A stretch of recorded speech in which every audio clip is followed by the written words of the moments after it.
perfect morning with a twist. A beautiful sunny morning, the kind where everything feels like it's straight out of a fairy tale. Emily, the bride-to-be, is glowing, not just because of the wedding, but because she's just found out she's pregnant. She's over the moon, imagining the perfect life with her fiancé Daniel. The wedding is just hours away and everything seems perfect.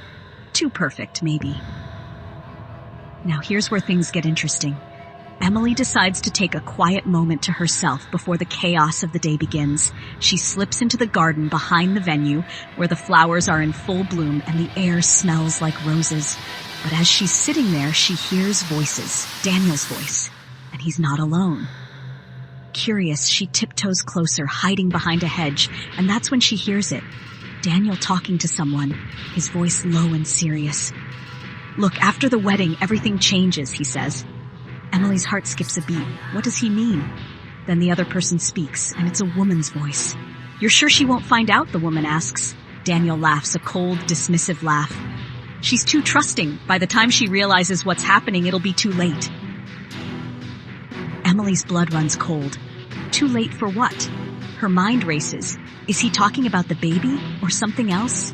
She strains to hear more, but they lower their voices and she can't make out the rest. All she knows is that Daniel is planning something that involves betraying her. Now, most people would probably confront him right then and there, but not Emily. She's always been the type to think things through, to plan her moves carefully. So she takes a deep breath, smooths her dress, and walks back inside, her mind already working overtime. The wedding goes on as planned. Emily walks down the aisle looking every bit the radiant bride, but there's a new fire in her eyes. Daniel stands at the altar, smiling like nothing's wrong, but Emily knows better. As they exchange vows, she can't help but notice the way he hesitates just for a second when he says, "I do." She doesn't miss a beat, though. Her "I do" is firm, confident, and maybe just a little bit defiant. Fast forward to the reception. The room is filled with laughter and music, but Emily's mind is elsewhere. She's watching Daniel closely, waiting for the moment when his plan will unfold. And then it happens. Daniel stands up to make a toast, and as he's speaking, Emily notices him glancing at his watch like he's waiting for something. That's when she makes her move. She stands up, interrupting his speech, and the room falls silent. "Before we continue," she says, her voice steady, "there's something I need to share with all of you." She reaches into her purse and pulls out a small envelope. Inside is a document, a prenuptial agreement that she had Daniel sign just a few days ago. But this isn't just any prenup. It's one that she had secretly modified with the help of a lawyer to include a clause that would leave Daniel with nothing if he ever betrayed her.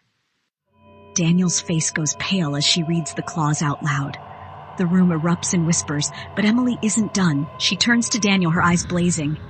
"I know what you were planning," she says, "and I want you to know that I'm not the naive, trusting woman you thought I was.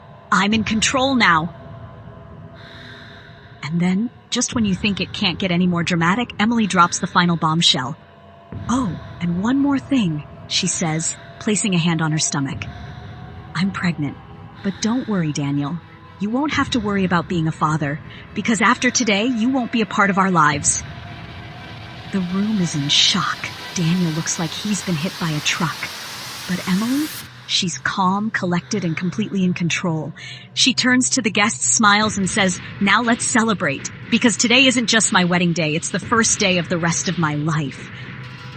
And with that, she walks off the stage, leaving everyone, including Daniel, stunned. The twist? Emily had known about Daniel's betrayal for weeks. She'd been playing the long game, waiting for the perfect moment to take control. And now she's not just a bride, she's a force to be reckoned with.